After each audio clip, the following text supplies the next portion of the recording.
Excuse me, can anyone understand me? Good evening, sir. I understand you. I felt invisible. Not anymore, sir. Thank you for treating me with respect. A waitress is invisible. She pours $500 wine, clears $100 plates, and survives on the polite ignorance of the 1%. But Alice Hayes had a secret. At table 12 sat Khalid al-Jamil, the Arabic billionaire, a man so powerful and intimidating no one dared speak to him. His staff spoke a language no one in the restaurant understood, and his frustrations were legendary. But Alice understood every word, and tonight she heard the one word that would change everything: betrayal. The Obsidian was a temple of glass and steel, built on the bones of old money. Its home in Midtown Manhattan meant it catered to a clientele that didn't just have wealth. They were wealth. They were the hedge fund titans, the real estate moguls, and the tech gods who moved markets before their appetizers arrived. And then there was Alice Hayes. At 26, Alice was a ghost in this machine. Her uniform, a stark black dress, crisp white apron, was designed for invisibility. She moved with a practiced, silent efficiency, her feet throbbing in theoretical comfort shoes after 7 hours on the marble floor. She was serving a $250 cut of Japanese Wagyu to a man complaining about cell service, her mind thousands of miles away. Alice's mind wasn't on tips, though she desperately needed them. Her mind was on the eviction notice tucked inside her locker and the yellowed, dog-eared copy of a dissertation on pre-Islamic poetry sitting on her nightstand. She held a master's degree in Semitic languages and Middle Eastern studies from Columbia. Her father, the late and brilliant Dr. Richard Hayes, had been a celebrated archaeologist. Alice had spent her childhood not in playgrounds, but in the sun-baked landscapes of Jordan, scrambling over ruins in Petra, her first language almost becoming the local Arabic dialect she picked up from the Bedouin guides. Her father's sudden illness and the mountain of medical debt that followed had vaporized her PhD ambitions. Now she translated wine pairings instead of ancient texts. "Hayes! Table 15! Chop, chop!" Alice snapped to attention. The voice belonged to Gregory Henderson, the restaurant's manager. Henderson was a short, fussy man who treated the staff like faulty equipment and the clientele like visiting royalty. "Table 15, Alice whispered, her blood running cold. "Mr. Henderson, isn't that?" "Yes, it is," Henderson hissed, adjusting his silk tie. "Mr. Al-Jamil. His usual waitress called in sick. Food poisoning, she claims. Lucky her. Look, Hayes, just... Don't be weird. Don't try to engage. Water, bread, take the order, and get out. He's with his cousin, Mr. Nasser. Let them talk. Don't interrupt. And for God's sake, don't stare." Alice nodded, her heart hammering. Table 15 was legendary among the staff. It was the problem table, the silent table, the billionaire's fortress, Mr. Khalid al-Jamil. He was a myth in the New York financial world, an Emirati mogul who had built an empire in tech, logistics, and sustainable energy. He was colossally wealthy and famously private. He came to the Obsidian 3 times a week, always sat at table 15 in the most private alcove, and always spoke exclusively to his associates in Arabic. The staff found him terrifying. He never made eye contact. He never smiled. He would gesture curtly for water or snap his fingers, a sound that made Henderson jump. Other waitresses said he was rude, arrogant, and unintelligible. Alice grabbed her silver tray and 2 leather-bound menus. She smoothed her apron, took a deep breath, and walked toward the alcove. The energy at table 15 was visibly different from the rest of the restaurant. It was a bubble of pure, crackling tension. Khalid al-Jamil was a man in his mid-40s with a severe, handsome face, dark eyes, and a palpable aura of command. He wore an impeccably tailored dark suit, but no tie, as if he'd come straight from a war room. He was not speaking. He was staring at a tablet, his brow furrowed. Beside him sat his cousin, Nasser al-Jamil. Nasser was younger, smoother, with a practiced, easy smile that never quite reached his eyes. He was the one who spoke English, placing their orders with a dismissive wave. Alice approached. "Good evening, gentlemen. May I offer you—" Khalid didn't even look up. He said something sharp and low in Arabic to Nasser. Alice froze. The dialect was clear, precise, Gulf Arabic. Nasser looked up at Alice, his smile thin. "Just water. Still. 2 bottles. And the bread basket." He dismissed her with a nod. Alice retreated. But something had shifted inside her. The harsh, unintelligible language the other servers complained about. To her, it was the sound of her childhood. It was the sound of her father explaining a Nabatean inscription, the sound of the Ammon markets at dawn. She returned with the water and bread. As she poured the $15 aqua panna, the men began to talk. They kept their voices low, but the acoustics of the alcove, designed to keep noise out, inadvertently trapped their conversation in. And Alice Hayes understood every single word. She pretended to adjust the salt and pepper, her movements slow, her ears straining. "It is not a matter of price, Nasser." Khalid's voice was a low growl, strained with frustration. He was speaking of the tablet. "It is a matter of trust. The New York partners are stalling. Why?" "Khalid, they are Americans," Nasser replied, his tone placating, almost condescending. "They smell money. They circle. It is their way. I told you, this deal is too complicated. This Helios project." "It was Ahmed's dream, not yours. Let it go." Alice's hand paused on the water bottle. Ahmed's dream. Khalid's head snapped up, his dark eyes fixing on a point just past Alice's shoulder. The pain in his voice was raw when he replied, "It was my brother's legacy. I will not let it go, just because these wolves are playing games. Find out who is advising them. Find out who they met with yesterday." "I have tried," Nasser said. "They are discreet." "Then be more discreet," Khalid snapped. "This entire trip is a waste if we cannot secure this. Billions are on the line, Nasser. Billions!" Alice finished pouring and backed away, her mind reeling.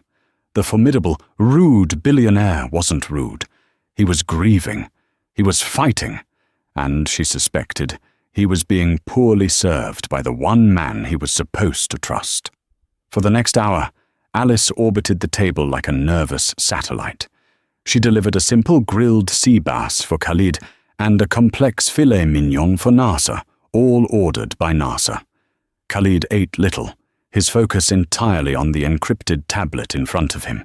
The tension at the table grew with every passing minute, becoming a tangible, bitter thing. Gregory Henderson lurked by the service station, polishing a glass that was already immaculate, his eyes darting to table 15. He shot Alice a look that said, "Don't mess up." Alice's friend and fellow waitress, Sophie Chen, brushed past her on the way to the kitchen. "How's the lion's den?" she whispered. "Tense," Alice whispered back. "He's not what they say, Sophie. He's stressed." "Stressed, rich, rude. It's all the same to me," Sophie muttered, vanishing through the swinging doors. Alice returned to the alcove to clear the plates. Nasser was on his phone, speaking in low, rapid English, his back to Khalid. Khalid himself was rubbing the bridge of his nose, his eyes closed. He looked exhausted. Nasser hung up and slipped the phone into his pocket. He turned back to Khalid, his expression a perfect mask of regret. And he began to speak in Arabic. "That was them," Nasser said, "the partners from the Helios project." Khalid's eyes snapped open, suddenly alert, all exhaustion vanishing. And? What did they say? Did they agree to the meeting tomorrow? Nasser sighed, spreading his hands. Khalid, I'm afraid I have bad news. They are backing out. Khalid's face went rigid. Backing out? What do you mean, backing out? We had an agreement in principle. They said the terms are no longer favorable, Nasser said, shaking his head sadly. They said they have received a more substantial offer from another party. They wouldn't say who. They apologized, but the deal is dead. The silence that followed was heavy and absolute. Alice, standing just 2 feet away with a stack of plates, felt the blood drain from her face. It was a lie. A complete, total, bald-faced lie. Nasser's phone call had been in English, and Alice, accustomed to the restaurant's din, had heard parts of it clearly. The call hadn't been from the partners, it had been to them. Or rather, to their assistant. Nasser hadn't been receiving news, he had been postponing a meeting. She had clearly heard him say, "No, Mr. Al-Jamil is indisposed. We will have to reschedule the 10 a.m. We'll reach out when we are settled." He wasn't reporting the deal was dead. He was killing it himself. Khalid Al-Jamil's face, which had been a mask of stone, seemed to crumble. The loss and fury that rolled off him was staggering. He didn't raise his voice. He didn't shout. He placed his hands flat on the table, leaned forward, and said in a voice that was terrifyingly quiet, "They are backing out? I am so sorry, cousin," Nasser said, placing a comforting hand on his arm. "I did everything I could." Liar. The word screamed in Alice's head. Khalid snatched his arm away from Nasser's touch. He looked betrayed. He looked broken. This wasn't about money. This was about his brother. "Get Henderson," Khalid said, his voice flat. "Get me the check. We are leaving." Nasser nodded and signaled for the manager. Henderson was at the table in seconds, his face stretched in a painful, obsequious smile. "Is everything to your satisfaction, Mr. Al-Jamil?" Henderson beamed. Khalid Al-Jamil looked at Henderson with dead eyes. He said nothing. He simply stood up, his chair scraping loudly on the marble floor. The sound was like a gunshot in the quiet restaurant. He then turned to Nasser, and the venom in his voice was palpable, even if Henderson couldn't understand the words. "This is a catastrophe. You assured me this would work. You assured me, my brother's name, ruined by these New York thieves." "There was nothing to be done," Nasser insisted, also standing. "It is finished." "Sir?" Henderson chirped, his smile faltering. Is there a problem with the food? The service?" Khalid glared at the manager, a man he didn't see. A buzzing insect. He was about to storm out, to leave his entire legacy in the hands of the traitor beside him. Alice's heart was a drum against her ribs. This was not her business. Her job was to clear plates. Her job was to be invisible. If she spoke, she would be fired. Instantly. She would lose the one thing standing between her and the eviction notice. "Don't be weird. Don't engage. Get out." Henderson's words. But then she saw the look on Khalid's face. It wasn't the look of a billionaire. It was the look of her father, months before he died, when the doctors told him the treatment had failed. It was a look of utter, devastating defeat. "He's lying to you." She took one step forward. The plates in her hand rattled. "Alice, the check," Henderson hissed at her. She looked past Henderson. She looked past the stunned Nasser. She looked directly into the eyes of Khalid Al-Jamil, and she spoke. Her voice was quiet, but it cut through the tension like a razor. It was clear, unwavering, and in perfect academic English. "He's lying." The entire alcove froze. It was as if someone had pressed a cosmic pause button. Henderson's sycophantic smile dissolved into a mask of pure, unadulterated horror. Nasser al-Jamil, who had been positioning himself as the grieving advisor, physically recoiled, his face flashing from shock to outrage to a sudden, cold fear. But it was Khalid al-Jamil who had the most profound reaction. He didn't move. He didn't even blink. He simply tilted his head, his dark, piercing eyes narrowing on Alice. He stared at her as if he had never truly seen her, or any server before in his life. He was seeing her now. What did you say? Henderson stammered, his face turning a blotchy, furious red. Hayes! Apologize to Mr. Al-Jamil immediately and get to my office. You are fired! Alice ignored him. Her entire world had contracted to the 3-foot space between her and the billionaire. Her hands were shaking so badly the plates clattered. She set them down on an adjacent empty table before she dropped them. I said, Alice repeated, her voice stronger now. He is lying to you. Nasser stepped forward, his face a mask of fury.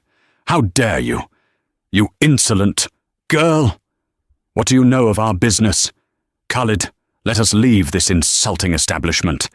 I will have her fired. I will have this place shut down. He reached for Khalid's arm. Khalid, without looking away from Alice, raised a hand, and Nasser stopped dead. Khalid al-Jamil's gaze was analytical. He was processing an impossible new piece of data. You understood us, he said. It was not a question. It was a statement of fact, spoken in his precise, accented English. Yes, sir, Alice said, her heart hammering. I understood every word. Henderson looked like he was going to be physically ill. Mr. Al-Jamil, please, I am so sorry. She is delusional. She's a new employee, clearly unstable. Be quiet, Gregory, Khalid said. He had never used Henderson's name before. The manager's mouth snapped shut with an audible click. Khalid's eyes were still locked on Alice. The air crackled. You speak Arabic, he stated. Yes, sir, since I was a child. She's lying, Nasser burst out, his voice a little too high. She's an American. Look at her. She's trying to extort you. This is a setup. Khalid ignored him. He was studying Alice, and she felt as if she were under an electron microscope. He was a man who diagnosed problems and solved them. He was diagnosing her. Then he tested her. He spoke in Arabic. It wasn't the conversational Gulf dialect he'd been using with Nasser. This was Fusha, modern standard Arabic, the high-minded language of news, law, and academia. And the sentence he used was a complex, idiomatic proverb. The camel does not see its own hunchback, he said, his voice a low rumble. He was waiting. He expected her to have picked up a few phrases from a college boyfriend, or perhaps a language app. He expected her to fail. Alice met his gaze without flinching. She replied instantly, not in Arabic, but in English, translating the meaning, not just the words. It means, she said clearly, that a person can see the faults in others, but is blind to their own. You think you are the one being deceived by the partners. You don't see the deception standing right next to you. Nasser al-Jamil went pale as a sheet. Khalid al-Jamil's expression did not change, but a new, dangerous light flickered in his eyes. He had his answer. Nasser, Khalid said, his voice dropping an octave. Wait for me in the car. Khalid, cousin, listen to me, Nasser pleaded, switching to Arabic, his voice desperate. This is absurd. You're going to listen to a waitress? She's nobody. She's serving fish. This is a trick by our rivals, by Marcus Thorne. The name Marcus Thorne hung in the air. Alice filed it away. Khalid turned his head slowly to face his cousin. The power that rolled off him was immense. When he spoke again, it was in Arabic, and it was not a request. I told you, wait, in the car. Nasser's face contorted in rage. He looked at Alice with a hatred so pure it was stunning. He adjusted his suit, shot a venomous glare at his cousin, and then stormed out of the restaurant, deliberately shoving a chair out of his way. The alcove fell into a stunned silence. It was just Alice, the billionaire, and the terrified, quivering form of Gregory Henderson. Khalid gestured to the empty chair his cousin had just vacated. "Sit down, Ms. Hayes," Alice whispered, her knees weak. Alice Hayes. "Sit down, Ms. Hayes," he said. "Sir, she's an employee. She cannot—" Henderson began. "She is, as of this moment," Khalid said, pulling out the chair for her. "My guest."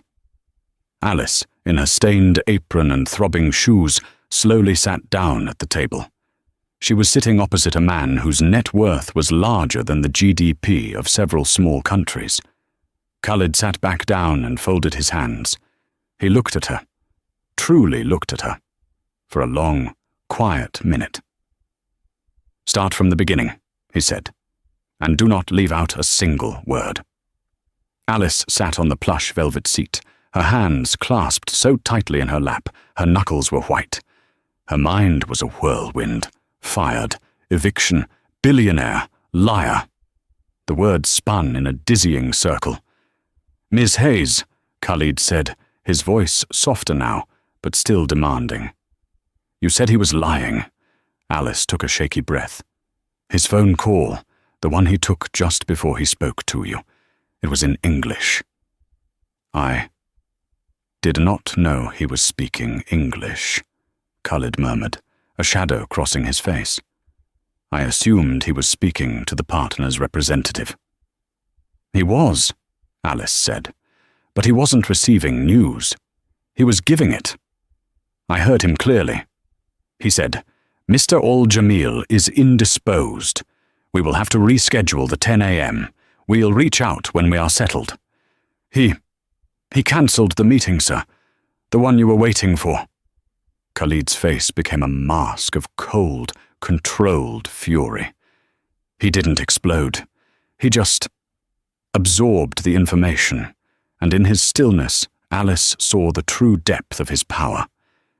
He was a man processing a betrayal that was clearly both personal and professional.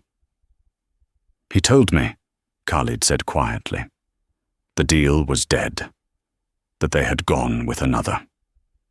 "He lied," Alice affirmed. "The deal isn't dead.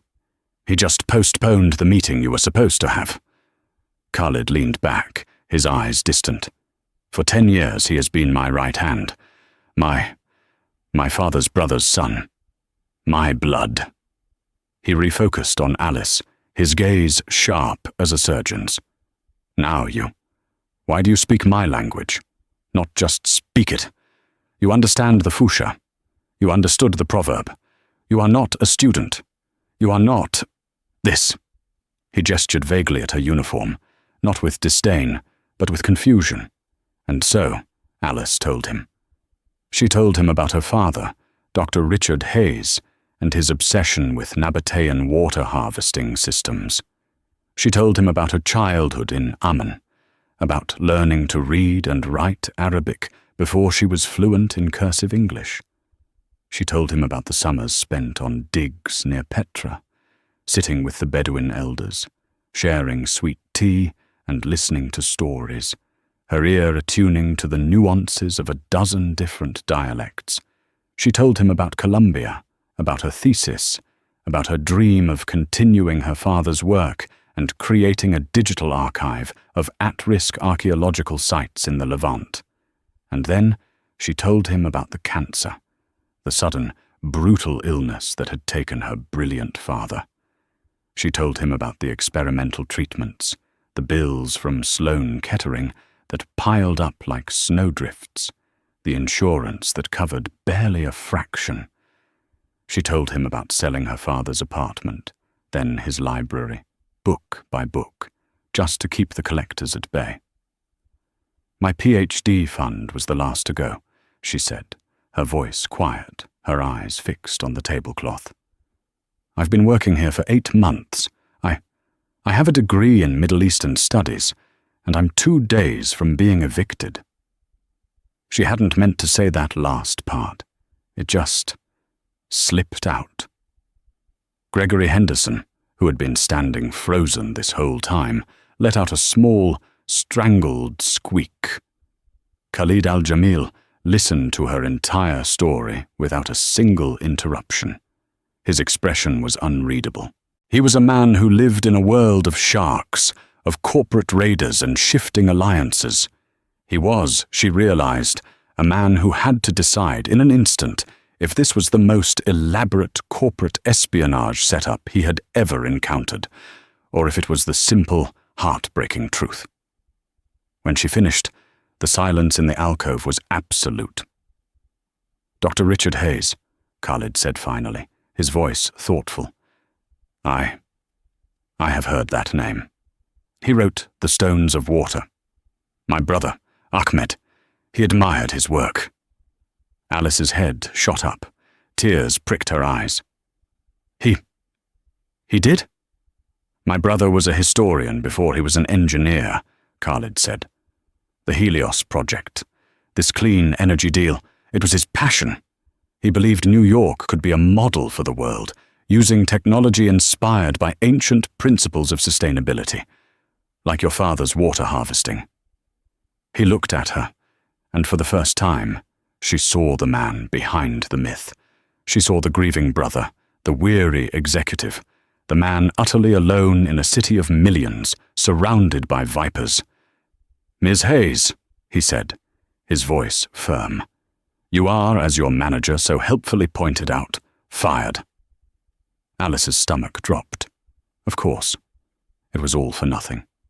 "From this establishment," Khalid continued, a ghost of a smile touching his lips, "because I am hiring you, as of this second." Alice blinked. I don't understand. "I am offering you a job. As my personal translator and consultant, my liaison. You will work for me, directly. Your salary will be, let's say, triple what you are making here. No," he glanced at Henderson, 5 times what you are making here. And you will start right now." "Now?" Alice stammered. "Now?" He stood up. He pulled out his wallet, a slim, black alligator skin case, and removed a stack of $100 bills. He placed 10 of them on the table. "For the meal." Then he handed another 5 to Alice. "For your time." I can't accept this," Alice said, looking at the $500. "It is not a tip, Miss Hayes. It is your first retainer." He turned to Henderson. "Have her belongings brought to the front. Immediately. She will be leaving with me." Henderson, finally seeing the new power dynamic, snapped to attention. "Yes, Mr. Al-Jamil. Right away, Mr. Al-Jamil." He scurried away, shouting, "Sophie, get Hayes's locker cleared." Khalid held out his arm. "Alice. May I call you Alice? My car is waiting. We have work to do." Alice looked at the money. She looked at the billionaire. She looked at the restaurant she had hated for 8 long months. She unfastened the strings of her apron, the symbol of her invisibility, and dropped it onto the chair. "Okay," she said, her voice shaking but clear. "What do we do first?" "First," Khalid al-Jamil said, guiding her out of the alcove and past the stunned stares of the other diners, "we go and save my brother's legacy, and we find out exactly why my cousin wants to destroy it." Alice felt like she was dreaming. 10 minutes ago, she was worried about clearing plates. Now, she was sliding into the back of a black Mercedes Maybach, so luxurious it felt more like a private jet. The seats were cream-colored leather, and the cabin was as silent as a tomb, sealing off the honking chaos of Manhattan. Khalid al-Jamil sat opposite her, not beside her. He was already on his phone, not speaking, but typing furiously. The car pulled seamlessly into traffic. Alice looked at her reflection in the tinted window, a girl in a waitress uniform sitting in a $200,000 car. My things, she said. Just then, the driver's partition slid down. Sophie, her coat thrown on over her own uniform, was in the front passenger seat. She passed a duffel bag into the back. "You're a legend, Alice," Sophie whispered, her eyes wide with awe. "You're a folk hero. Henderson is having a full-blown meltdown. He keeps muttering about breach of protocol." "Sophie, what are you doing here?" Alice asked. "Mr. Al-Jamil's driver paid me $200 to clear your locker and $300 to go buy you something appropriate for a business meeting," Sophie said, grinning. "Go. Get out of here. Live the dream, girl. Text me everything." The partition slid back up. Khalid hadn't even looked up from his phone. The car glided to a stop outside the Sovereign Tower, a pencil-thin skyscraper on Billionaire's Row. A doorman in a top hat opened Alice's door. "Sovereign Tower, 72nd floor. The penthouse," Khalid said, finally pocketing his phone. "It is my New York residence. We will work from there. It is secure."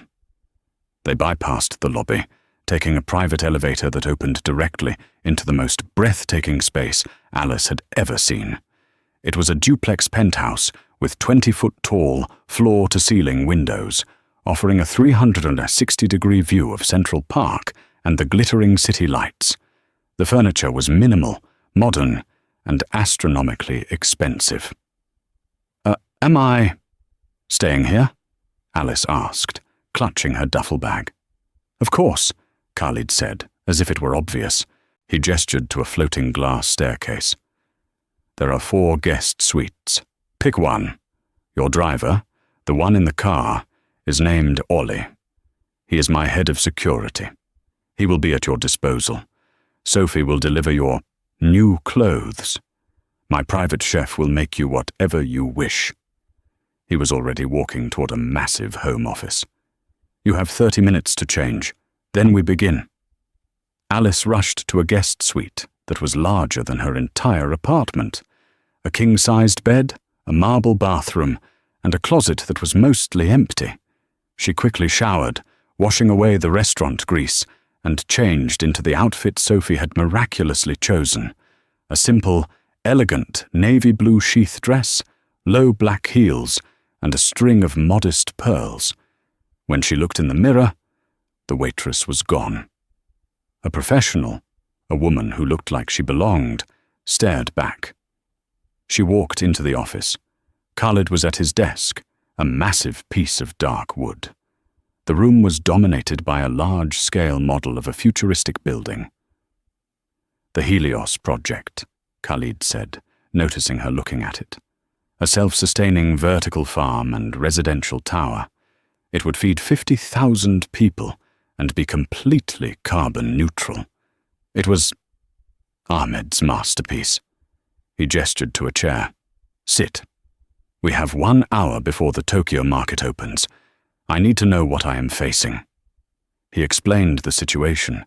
The Helios project required a partnership with a specialized New York real estate trust. Khalid was providing the capital and the technology. The trust was providing the land and the zoning permits. It was a $4 billion deal. "NASA has been my proxy in New York for 6 months, Khalid explained, his voice tight. He has handled all negotiations, all of them. I came this week only to sign the final papers. But for a month, there have been delays, excuses. NASA blamed the partners. He said they were getting greedy." "And you believed him," Alice said softly. "He is my blood," Khalid said, as if that explained everything. "Now, I do not know what to believe." "What do you need from me?" she asked. "The partners. Their primary representative is a man named Tariq Hussein, a very traditional man from Abu Dhabi, but based in New York. He, like me, prefers to negotiate in our own language. NASA was my only bridge to him. Now, I need a new bridge. You." Khalid pressed a button on his console. "I am calling Mr. Hussein's private line. I will put it on speaker. He will think it is just me. I want you to listen. Only listen. Do not speak. I need to know what Nasser has told him." Alice's heart leapt. This was it. The phone rang twice. A deep voice answered in Arabic. "Assalamu alaikum." "Wa alaikumus salam, Tariq," Khalid replied, his voice smooth as silk, giving no hint of the drama from an hour before. "It is Khalid al-Jamil. I am calling about our meeting tomorrow." There was a pause. Then Tariq Hussein's voice came back, confused and slightly cold. "Khalid, a pleasure. But I was under the impression the meeting was off.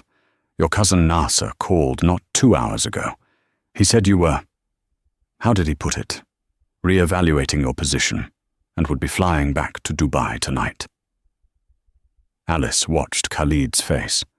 Not a muscle twitched, but his eyes hardened into obsidian. "There has been a misunderstanding, Tariq," Khalid said. "Nasser was misinformed. I am very much in New York, and I am very much interested in closing this deal tomorrow at 10 a.m., as planned." Another pause, longer this time. "Khalid, I must be frank," Tariq said, his voice laced with suspicion. "Your cousin has been difficult for weeks. He has changed terms, he has postponed calls. He told us you were unhappy with the zoning board, that you felt we were not holding up our end. We were told you were insulted. He was poisoning the well," Alice whispered in English. Khalid held up a hand. "Tariq," he said in Arabic, "what you were told was inaccurate. It was the work of a man who did not have my best interests at heart. I am removing him from the equation. The deal is, and always has been, my top priority. It was my brother's priority." Tariq's tone warmed instantly. "Ahmed.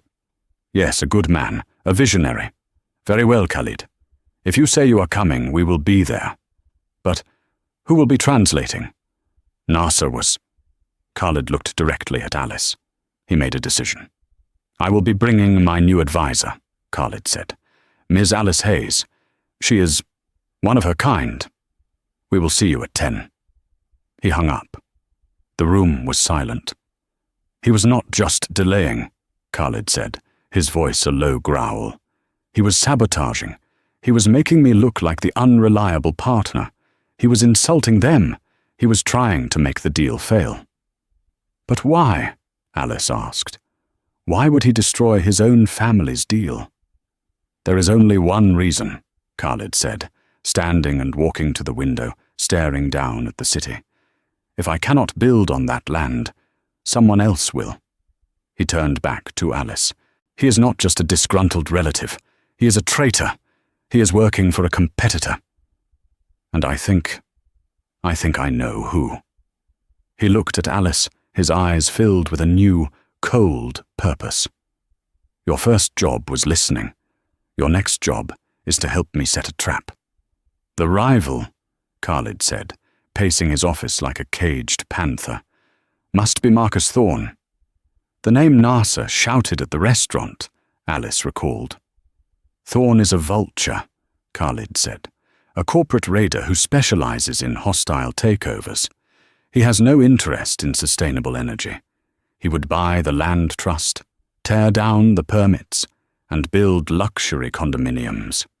He has been trying to get that parcel of land for a decade. He and Nasser, they must have crossed paths. So Nasser sinks your deal," Alice reasoned. "The partnership with the trust collapses, their stock plummets, and Marcus Thorne buys them out for pennies on the dollar. Nasser gets a massive payout. And my brother's legacy is turned into a glass box for billionaires," Khalid finished, his voice raw. "It is an elegant betrayal, but they do not know that we see them." He stopped pacing and looked at Alice. "Nasser does not know that you speak Arabic. He thinks you are a momentary distraction, an American girl I have taken an interest in. He thinks I am angry, but he does not know that I am informed. This is our advantage." What do you want to do? Alice asked. I am going to give him what he wants. I am going to let him think he has won. Khalid picked up his phone. I am going to call Nasser. He is staying at the St. Regis. He is likely in his room, either packing to flee or drinking in celebration. I will put him on speaker. Again, you will listen. He dialed. Alice's heart pounded. This was infinitely more dangerous. It rang 5 times. Finally, Nasser answered, his voice groggy and sullen. What? Khalid sighed, putting on the mask of a frustrated, defeated man. Nasser, cousin. I may have been hasty. There was a silence on the line. Nasser was suspicious. What do you mean? This whole project, Khalid said, rubbing his temples. You were right. It was Ahmed's dream. Not mine. It is too much trouble. These New York partners, they are snakes. Nasser's voice changed, becoming smoother, filled with false sympathy. Khalid, I told you. I tried to protect you from this. This city, it chews up idealists. I am tired, Nasser, Khalid said. I am tired of fighting. You were right to try and warn me. I am pulling out. I'm going home. Alice watched, mesmerized. Khalid was a masterful actor. Nasser could barely contain the note of triumph in his voice. Cousin, it is for the best, truly. Forget this project. We will find others. Where are you? Are you with that waitress? He added the last part with a sneer. She is a silly girl, a distraction, Khalid said dismissively. I am at my apartment. I am booking a flight for tomorrow afternoon. This was the bait. Good, Nasser said quickly. Rest. You've made the right choice. But Khalid, the partners, the trust. We must terminate the agreement formally. There are contracts. You can't just leave. It will be a legal disaster. He's trying to get a signature, Alice whispered. Khalid nodded. You are right, of course. Can you handle it? Handle the termination? Of course, cousin, Nasser said, his voice dripping with false sincerity. That is what I am here for. I will bring the dissolution papers to you. First thing in the morning. Say, 9 a.m.? We will sign them and be free of this mess. Yes, 9 a.m. Thank you, Nasser. I am sorry I doubted you. We are family, Khalid. It is forgotten. Get some sleep. Nasser hung up.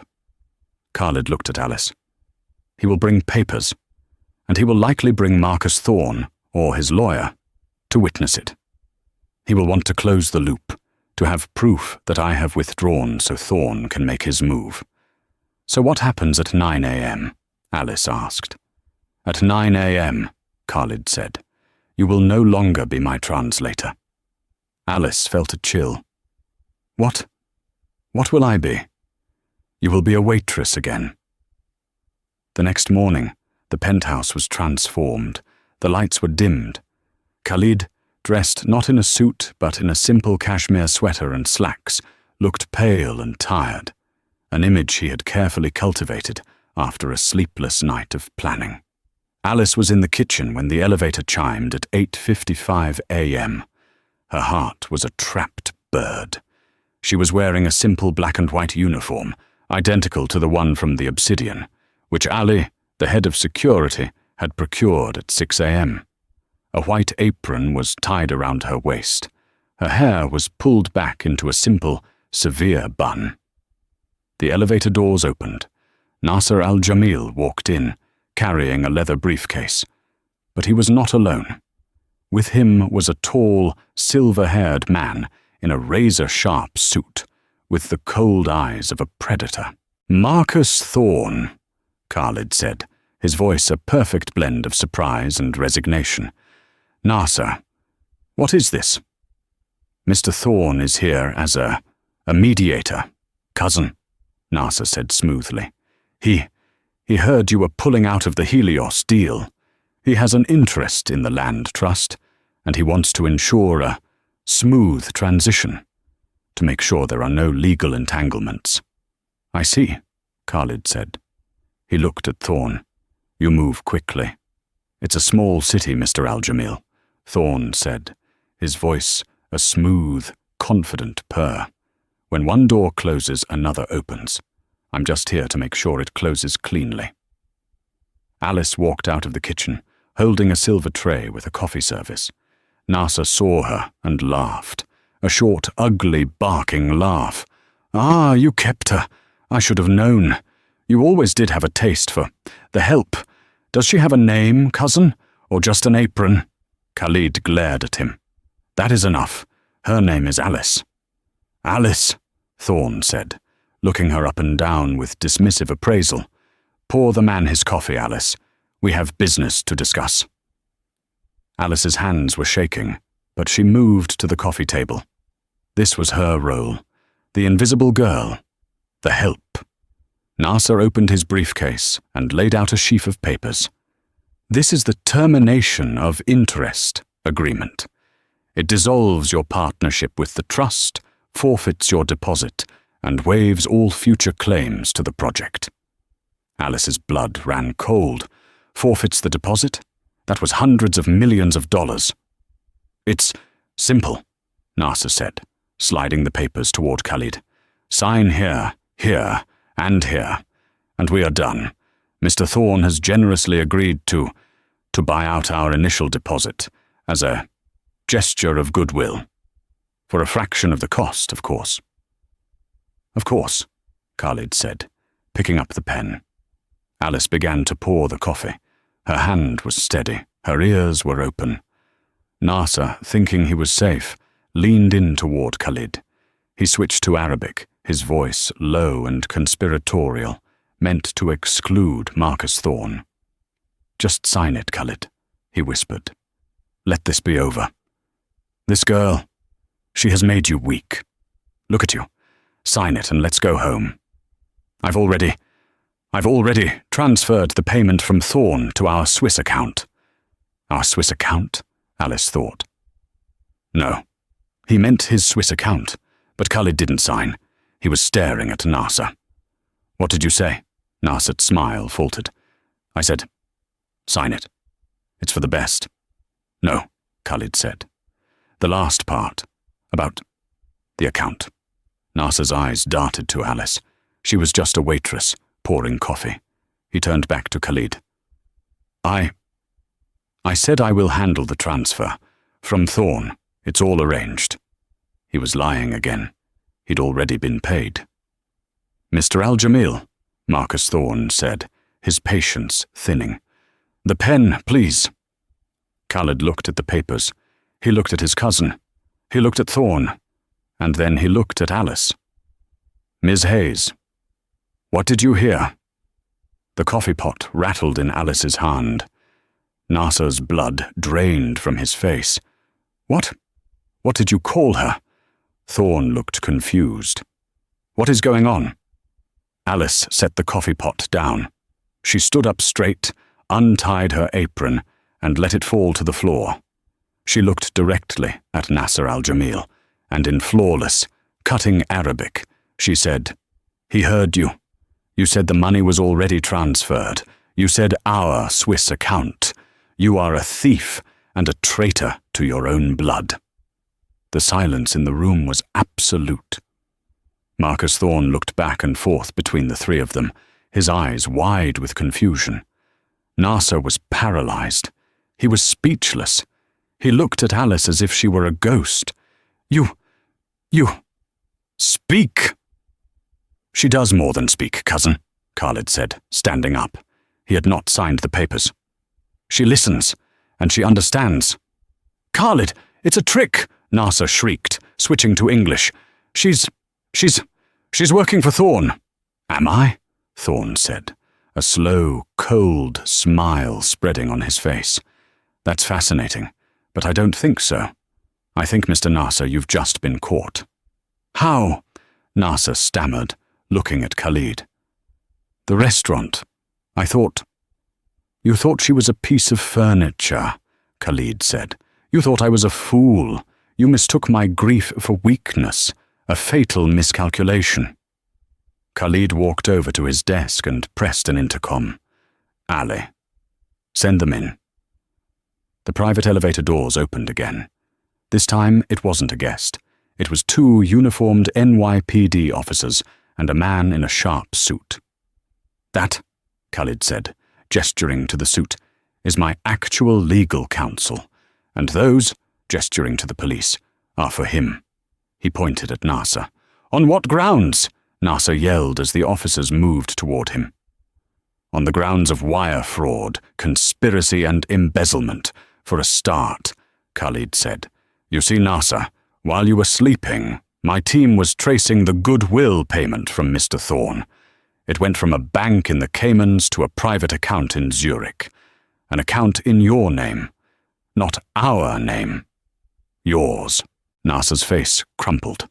The betrayal, the arrogance, all of it dissolved into pure, pathetic fear. As the officers put his hands behind his back, he looked at Alice. You did this. Waitress. Yes, Alice said, her voice shaking but firm. I did. Nasser was led into the elevator. The doors closed. It was just Khalid, Alice, the lawyer, and a very pale Marcus Thorne. Thorne smoothed his suit. Well, this has been dramatic, but it changes nothing. Your partnership is clearly broken. Your deal is dead. Khalid smiled. A real, cold smile. Not quite. You see, Mr. Thorne, the 10 a.m. meeting with the Helios partners, it's not here. It's at their offices. And we are already late. He turned to his lawyer. File the injunction against Mr. Thorne for tortious interference in our contract. And I believe we have enough evidence from Nasser's phone, which he so foolishly left at the restaurant last night, to open a RICO investigation into your little land acquisition practice. Marcus Thorne's predatory smile vanished. He was, for the first time, speechless. Khalid picked up the unsigned termination papers and tore them in half. Alice, he said, holding out his arm. Shall we go save my brother's legacy? Alice walked out of the Sovereign Tower and into the waiting Maybach, this time sitting beside Khalid. She was no longer dressed as a waitress or even as an ad hoc consultant. She was wearing a powerful, elegant pantsuit that Ali had procured for her hair down, her mind sharp. The meeting with Tariq Hussein and the Helios partners was tense, but brief. Khalid began by doing something Alice had never seen him do. He apologized. I must apologize to you all, he said in Arabic, Alice at his side. I was blind. My grief for my brother allowed a snake into my house. My cousin, Nasser al-Jamil, has been working against me and against you for months. He has been arrested. He then laid out the entire story, with Alice providing precise, clear-eyed details of the deception. She explained the false reports, the postponed meetings, the lies Nasser had told both sides to poison the well. When they were finished, Tariq Hussein sat back. He looked at Khalid and then at Alice. This is a shocking betrayal, Tariq said. But it is also a sign of your own honor, Khalid, that you would come here and admit this. He looked at Alice. And you, Ms. Hayes. Your father was Dr. Richard Hayes? Alice blinked, stunned. Yes, you knew him. He spoke at a conference in Abu Dhabi a decade ago, Tariq said, a warm smile on his face. A brilliant man. He spoke of the poetry of the desert. He said, we do not inherit the earth from our ancestors. We borrow it from our children. That is the heart of this Helios project. Tariq stood and extended his hand to Khalid. The deal is on. We sign today, in Ahmed's honor, and in Dr. Hayes's honor. The signing was a blur. By 2 p.m., Alice Hayes, who 24 hours earlier had been clearing plates, stood in a high-rise boardroom as a multi-billion-dollar deal was saved, all because she had listened. 2 weeks later, Alice stood in the lobby of the Obsidian. She was not there to work. She was there to meet Sophie for lunch. Gregory Henderson saw her walk in and nearly dropped a tray of champagne flutes. He rushed over, his face a mask of panicked politeness. "Ms. Hayes, welcome. It's a pleasure to have you. A table, of course? Right this way." "Actually, Gregory," Alice said, her voice kind but firm, "I'm just waiting for Sophie Chen, and I'm here to give you my 2 weeks' notice, the formal one, though I suppose it's a bit late." No, of course, Miss Hayes, we understand." Sophie emerged from the back, her eyes wide. "Alice, you look amazing." "So do you," Alice said, handing her an envelope. "This is from Mr. Al-Jamil. It's a thank you bonus for your help that night. He said it should be enough for you to, perhaps, open that bakery you were always talking about." Sophie opened the envelope. Her jaw dropped. It was a cashier's check for $50,000. Sophie was speechless. "He's a good man," Alice said. "He values loyalty." Later that evening, Alice was in the penthouse, which she now used as her office. She was coordinating a new team, a real team, to manage the Helios project. Khalid walked in, holding 2 glasses of champagne. "A celebration," he said, handing her one. "NASA has agreed to testify against Marcus Thorne in exchange for a lighter sentence. The entire ring is collapsing. The project is safe." "That's wonderful news, Khalid," Alice said, smiling. "It is," he said, "which means your job is finished." Alice's smile faltered. "Oh, I see. Of course. I'll pack my things." Khalid laughed, a real warm laugh that lit up his eyes. "Alice, your job as my emergency translator is finished. I am offering you a new one, a permanent one." He gestured to the window. "The Helios project is moving forward. But my brother's vision, it was always paired with my father's. A love of history, a love of our shared culture." He reached into his jacket and handed her a blue-bound portfolio. "What is this?" she asked. "The Al-Jamil Foundation is launching a new initiative," he said. "A $500 million fund dedicated to identifying, preserving, and digitizing at-risk archaeological and cultural sites in the Middle East. It will partner with universities and local governments to ensure that heritage is protected for a new generation." Alice opened the portfolio. On the front, in elegant gold lettering, were the words, "The Dr. Richard Hayes Memorial Fund for Cultural Preservation." She looked up, her eyes flooding with tears. "I need someone to run it," Khalid said softly. "Someone who understands the language, the culture, and the history. Someone who understands the poetry. Someone who values legacy above all else."